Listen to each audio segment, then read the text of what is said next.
5 habits mentally strong बंदों की। मैं आज आपको बताऊंगा 5 ऐसी हैबिट्स जो आपको मेंटली बहुत ज़्यादा स्ट्रांग बना दे। मानसिक रूप से आज की डेट में बहुत कम लोग हैं जो स्ट्रांग है। 1000 मीटर की रेस में दौड़ना हो या फिर एक मैराथन, मेंटली स्ट्रांग इंसान ही इस चीज़ को जीत सकता है। ताकत सबके अंदर होती है। अगर आपको पैराशूट लेकर 16,000-17,000 फीट से छलांग लगानी है तो आपको देखने में बहुत आसान लग रहा होगा, लेकिन जब उस पॉइंट पर पहुंचोगे, जब कूदने की बारी आएगी ना, वहाँ आपका कितने मेंटली आप स्ट्रांग है वो उस चीज़ का टेस्ट हो। तो आज मैं आपको बताऊंगा टोटल 5 ऐसी टिप्स, 5 ऐसे हैक्स जो आपको मेंटली स्ट्रांग बना देंगे किसी भी पोजीशन पे आप, चाहे school, college, love life, husband wife के रिलेशंस या ऑफिस के रिलेशन, स्पोर्ट्स में, किसी भी फील्ड में आपको एक सक्सेसफुल इंसान बना के रखेगी। 5 टिप्स, 5 रामबाण टिप्स आज मैं आपके सामने लेकर आया हूँ for making yourself mentally strong. Number 1 tip में आने से पहले मैं आपको बता दूं एक घटना जो घटी थी थॉमस अल्वा एडिशन के साथ। ये कौन थे? ये एक साइंटिस्ट थे, एवरीवन नोज अबाउट हिम। इनके साथ क्या हुआ था, इनका जो घर था, जो लैब जहाँ पर थी, इनके घर पे ही थी, वो एक बार आग में झुलस गई। बहुत भयंकर आग थी। उस आग की वजह से ना पूरा का पूरा बिल्डिंग जो है वो खत्म हो गया। इनको करीब 23 मिलियन का लॉस हुआ। I am talking about USDs। Yes, इतना बड़ा लॉस हुआ। लेकिन क्या इसके बाद एडिसन रुक गए? नहीं, इसके बाद वो रुके नहीं।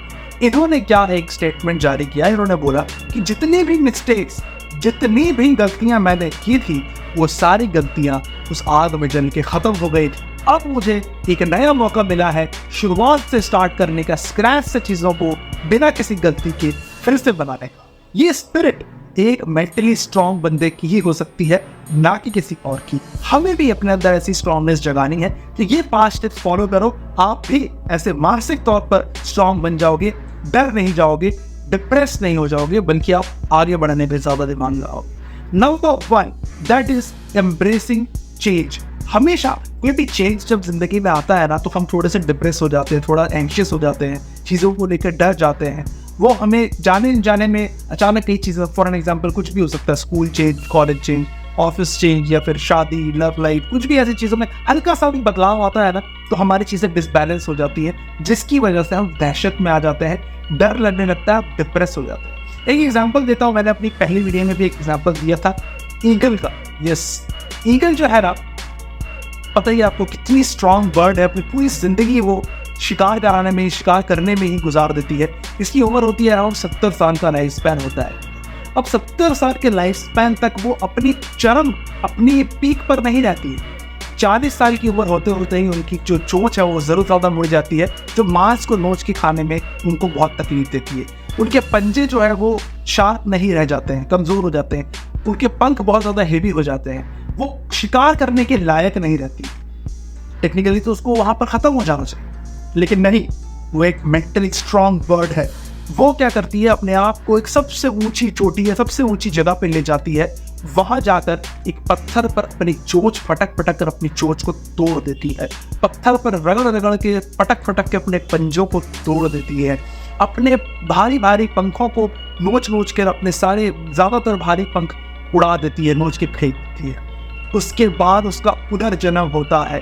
दोबारा से उसकी चोंच जो है वो वापस से पैनी वैसे ही निकलती है जो उसकी जवानी के दौर में थे। उसके पंजे वैसे ही फ्रेश निकलते हैं जैसे उसकी जवानी के दौर पे थे, और उसके पंख उतने ही फ्रेश होते हैं जैसे वो जवान था तब। उसके बाद वो फिर से उड़ान भरता है और अपनी ज़िंदगी को 70 साल तक जीता है।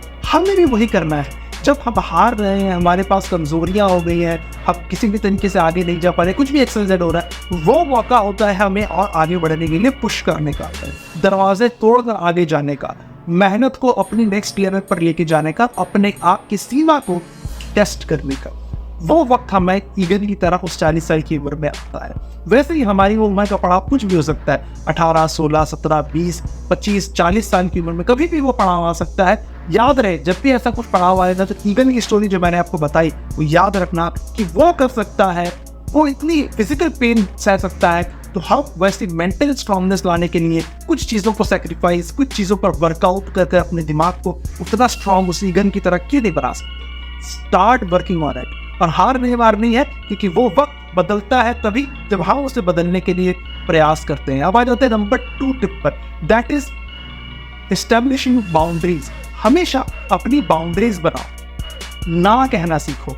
कोई भी इंसान अगर आपको बोलता है या भाई मेरे लिए जाके तुम ये सामान वहाँ से लेकर आ जाओ, आप कई बार चले जाते हो, ले आते हो, लेकिन ये सामने वाले की आदत बन जाती है, वो आपसे बार बार वो काम करवाने लगता है। ये किसी भी फील्ड में हो सकता है, या ऑफिस में कोई काम हो सकता है, या लव लाइफ में चीज़ें हो सकती हैं जो आपको करवाई जा रही हो आपसे, और आप करना नहीं चाहते लेकिन मजबूरी में सामने वाले की खुशी के लिए कर देते हैं। लेकिन नहीं, वो नहीं कर रहा है, आपको नो बोलना आना चाहिए। Start to learn how to say no.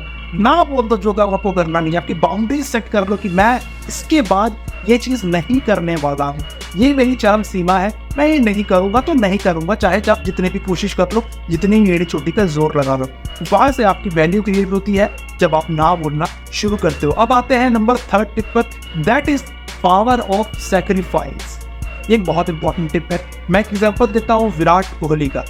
Power of sacrifice से विराट कोहली क्या लेंगे? 2017-2016 में विराट कोहली का फिजिक देख लो आप, गोल मटोल सा चबी सा लड़का था। क्या लगता था आपको आने वाले 15 साल तक वो खेल सकेगा, 10 साल तक खेल सकेगा? नहीं खेल सकेगा, क्योंकि उसकी फिटनेस वैसी हो गई थी। उसने खुद ये चीज़ रियलाइज की, उसके बाद उसने उस चीज़ को बदलना शुरू किया। उसने जितना भी ऑयली फूड, जितना भी जब वो पहले खाता था, दिल्ली का लड़का डेफिनेटली आप जानते हो क्या क्या चीज़ें उनको पसंद थी खाने में, वो सारी चीज़ों को छोड़कर वो वीगन बने, प्रॉपर वेजिटेरियन डाइट लीन फिटनेस पर काम किया। और आज आप देख रहे हैं विराट कोहली किस लेवल पे पहुंच चुके हैं, फिटनेस की किस लेवल पे पहुंच चुके हैं। आने वाले 5 साल में वो खेलेंगे 100%, मैं श्योर हूँ इस चीज़ को लेकर, बिकॉज क्योंकि उन्होंने चीज़ों को सैक्रिफाइस किया। हम भी अपने इस पावर को, अपने सैक्रिफाइसिंग पावर को एस्टेब्लिश करेंगे। जो चीज़ें हमें गलत दिशा में लेकर जा रही है, चाहे वो कोई नशा भी हो सकता है, अगर आप कोई चीज़ से नशा करते हो उसको छोड़ दो। छोड़ने के लिए आप एग्जाम्पल लो विराट कोहली जैसे बड़े आइडल्स का, उन्होंने इतनी सारी चीज़ें छोड़ी, तो आप क्यों नहीं छोड़ सकते हो? कई बुरी आदतें होती हैं इंसान के अंदर जो छोड़नी टफ होती है, उनको बस एक मोटिवेशन चाहिए। मैं आज आपको मोटिवेशन दे रहा हूँ, अपने आप को बदलो, उस चीज़ को छोड़ो, और 5 साल बाद हम फिर इसी पोजीशन पर मिलते हैं, देखते हैं क्या होता है नहीं होता है। आप कहाँ हैं, हम सब कहाँ हैं, आपने उस आदत को छोड़ा तो कहाँ से कहाँ तक ग्रो हुए हो, ये हम ज़रूर कभी ना कभी शेयर करेंगे। लेट्स मेक दैट मूव, और अपने आप को उस चीज़ को ले जाने के लिए अपनी बुरी आदतों को सेक्रीफाइस करना आज ही से शुरू करो। So this is called the power of sacrifice. अब आ जाते हैं नंबर 4 टिप पर, that is embracing failures and mistakes. अपनी गलतियां, अपने फेलियर, अपनी नाकामयाबी को समझना सीखे। एलॉन मस्क का बहुत बड़ा एग्जाम्पल है। उनका बिजनेस पॉलिसी ही यही है कि उनके पास 3 प्रोजेक्ट फेल होने तक का फंड होना चाहिए। वो एक प्रोजेक्ट भी हो सकता था, लेकिन नहीं, उनको ये कहना है कि मैं अपने 3 प्रोजेक्ट्स बनाऊंगा, 3 प्रोजेक्ट्स फेल होने लायक मेरे पास अगर पैसा हुआ तो मैं सक्सेसफुल इंसान, राइट? तो उन्होंने स्पेसएक्स ऐसे ही बनाया। पहला प्रोजेक्ट फेल हुआ, दूसरा का जो रॉकेट था वो फेल हुआ, तीसरे वाले में या 4th वाले में जाकर उनको सक्सेस मिली। सो ऑलवेज मेक श्योर कि आप अपने फेलियर्स को जो है वो समझ रहे हो, एक्सेप्ट कर रहे हो, एक ही बार पे हार नहीं मान ले रहे हो। एटलीस्ट थोड़ा बार सेट करो कि दूसरी, तीसरी, चौथी तक आप जो है अपनी फेलियर को, मिस्टेक्स को समझो, सीखो, उससे लर्न करो, उसको ओवरकम करके उस चीज़ को आगे बढ़ाओ, और उस चीज़ को ख़त्म मत करो। Let's make sure to move ahead by learning with your अपनी mistakes, by learning from your mistakes and embracing those mistakes which have made earlier. अब आ जाते हैं नंबर 5 टिप पर, that is self love. Self love बहुत ज़्यादा important चीज़ है। हमेशा याद रखें, कभी छोटी छोटी चीज़ों पर अगर आपने विजय प्राप्त की, किसी भी चीज़ पर अगर आपको कुछ कामयाबी मिली, तो अपने आप को ट्रीट दो। भले ही वो एक कोल्ड ड्रिंक क्यों ना हो, कि आपको कुछ आपने अचीव किया, राइट? फॉर एग्जाम्पल स्कूल में अच्छे मार्क्स आ गए तो जाके बाजार से कुछ खा लिया, अपने आप को ट्रीट दे दी। तो now your mind will work like that कि भाई ये खुशी का मोमेंट है, मैं आगे भी कुछ कामयाबी हासिल करूंगा तो मुझे ऐसे ही ट्रीट मिलेंगी, मैं अपने आप को खुश रखूंगा। अपने लिए कुछ सामान खरीद लिया, अपने आप को ट्रीट देना सीखो, अपने आप के लिए कुछ करना सीखो, अपने आप की ज़िंदगी के लिए कुछ करना सीखो, खुद को थोड़ा प्यार करना सीखो। That is called self love. Always make sure कि जो आपकी बॉडी, आपके हाथ पैर, आपका दिमाग आपको आगे ले जाने के लिए मेहनत कर रहा है, तो वो भी कुछ डिजर्व करते हैं। उनको ट्रीट दो, उनके लिए कुछ करो, उनसे प्यार करने के लिए कुछ करो, अपने लिए कुछ करो। This is it guys. I believe आपको बहुत पसंद आई होगी वीडियो, कि मुझे ये वीडियो बोलते हुए, चीज़ों को बताते हुए बहुत अच्छा लगा। This is it guys. अभी तक इस वीडियो बने हुए हो तो ज़रूर लाइक, शेयर और सब्सक्राइब करो। होपफुली मैं आपको एक प्रॉपर मास्टरमाइंड आपकी ज़िंदगी को बदलने में हेल्प जरूर करूँगा आने वाली वीडियोज़ में भी। अगर आपको पसंद है ये चीज़ें तो ज़रूर कमेंट बॉक्स में भी कमेंट करके अपना विजन, अपनी स्टोरीज शेयर ज़रूर करें। Thank you so much guys. Thanks for watching this video. ciao।